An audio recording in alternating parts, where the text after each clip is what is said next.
रोज़े के ताल्लुक से एक सवाल है कि विक्स की जो इन्हेलर होती है सूंघने वाली ज़ुकाम के अंदर, तो क्या उससे रोज़ा टूटेगा या नहीं टूटेगा। तो असल में उसके अंदर जो ये विक्स की इन्हेलर होती है उसमें कोई ऐसी चीज़ तो नहीं होती कि जो सांस के ज़रिए मैदे के अंदर जाए, ना ही उसके अंदर कोई ऐसा लिक्विड फॉर्म में दवा होती।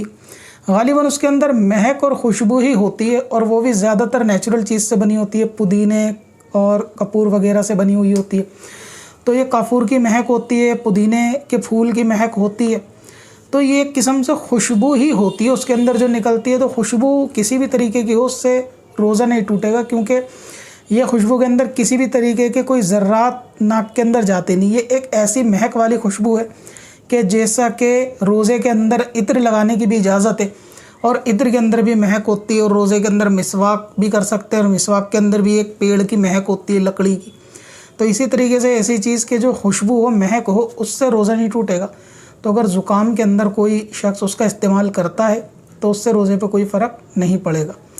और अगर कोई ऐसी इन्हेलर है कि जिसके अंदर कुछ ज़र्रात या ऐसी चीज़ है जो सांस के ज़रिए चढ़ती है, तो उससे रोज़ा टूट जाएगा।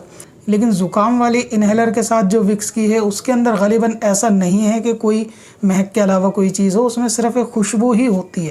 वुज़ू और तयम्मुम के तमाम मसाइल सीखें सिर्फ एक हफ्ते में हमारे वुज़ू कोर्स के साथ। मर्द और औरत दोनों के लिए विजिट करें warcstore.in पर।